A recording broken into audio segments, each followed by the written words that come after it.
ኢትዮጵያ ከለውጥ ወዲህ በሞባይልና በዲጂታል ተደራሽነት ረገድ ያደረገችው ጉዞ የዜጎችን የሞባይል ተጠቃሚነት በማስፋፋት አመርቂ ውጤት እንድታገኝ ያስቻላት አካሄድ ከብቸኛ የቴሌኮም ኦፕሬተር ወደ ተወዳዳሪ ገበያ በማሸጋገር ነው። በዚህም በኢትዮጵያ አሁን ላይ ከ97 ሚሊዮን የሚልቁ ዜጎች የሞባይል ተጠቃሚ መሆን ችለዋል። ሞባይል የለውጡ ጊዜ 37 ሚሊዮን ሰው ሞባይል ይጠቀም ነበረ። 4G አይደለም ሞባይል። ዛሬስ ኢትዮ ቴሌኮም ብቻ 87 ሚሊዮን፣ ሳፋሪኮም ከ10 በላይ በድምሩ 97 ሚሊዮን ሰው በላይ ሞባይል ይጠቀማል። 60 ሚሊዮን ጭማሪ አይደለም ማለት ነው። 60 ሚሊዮን ትልቅ ጭማሪ ነው። በቂ ነው አይደለም። እያንዳንዱ ኢትዮጵያዊ 100% ማድረስ አለብን።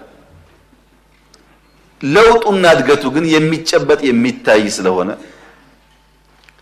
እኔ ስንቀሳቀስ በየክልሉ ከሚገርመኝ ነገር አንዱ ትልቅ ትንሽ የሚይዘው ስልክ ነው። ቀደም ሲል በአዲስ አበባ ብቻ ተወስኖ የነበረው የ4G አገልግሎት አሁን ላይ በሁሉም ክልሎችና በዋና ዋና ከተሞች ተደራሽ ሆኗል። ኢትዮጵያ በምስራቅ አፍሪካ የ5G ቴክኖሎጂን በሙከራ ደረጃም ሆነ በትግበራ ደረጃ ለማስጀመር ቀዳሚ ሀገር ስትሆን አሁን ላይ ወደ 30 የሚጠጉ ከተሞች ላይ ተግባራዊ እያደረገች ትገኛለች። 5G አሁን ኢትዮጵያ ውስጥ 28 ከተሞች 5G ገብቶላቸዋል። 3 ገደማ ኮሚሽን የተደረጉ ነው። በቅርቡ 30 ከተሞች ይደርሳል።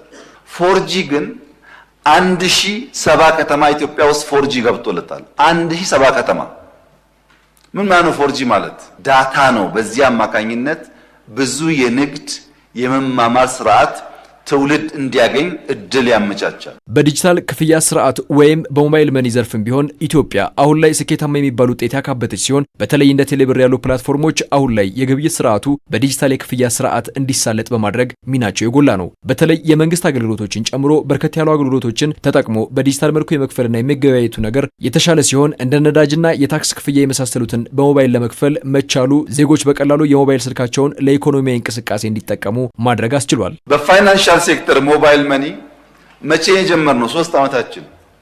ዛሬ 58 ሚሊዮን ኢትዮጵያውያን በሞባይል መኒ ይጠቀማሉ። በ3 ዓመት ውስጥ የፋይናንሻል ትራንዛክሽን ከ3 ዓመት በፊት ከሞላ ጎደል በካሽ ነበረ። ከሞላ ጎደል ሞባይል መኒ ከጀመርን በኋላ ባለፉት 3 ዓመታት በተሰራው ስራ አሁን የቨርቹዋል ትራንዛክሽን ከካሽ በልጧል። በ3 ዓመት ውስጥ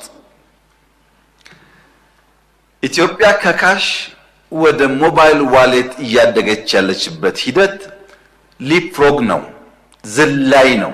ታዲያ እነኚህ ስኬታማ አካሄዶች መሰረታቸው የፖሊሲና የህግ ማዕቀፍን ታሳቢ ያደረገ ሲሆን በተለይ ዲጂታል ኢትዮጵያ 2025 በርካታ መሰረት የጣለ ሲሆን ዲጂታል ኢትዮጵያ 2030 ስትራቴጂ ደግሞ የላቀ ውጤት እንደሚያመጣም ይጠበቃል። ይህ አካሄድ ደግሞ በተለይ የፋይናንስ አካታችነትን በማረጋገጥ ሂደትም ሚናው ከፍ ያለ ነው። ለፋይናንሻል ኢንክሉዥን ቅድም የተነሳው የብድር በሞባይል መኒ ብቻ 11% ደርሷል።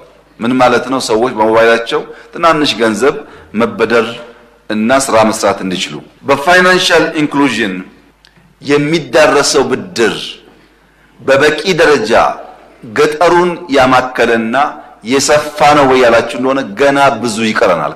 ለውጥ የለም አይደለም። በሞባይል መኒ ብቻ 11% አድጓል። ነገር ግን ከዚያ በላይ መስፋት አለበት።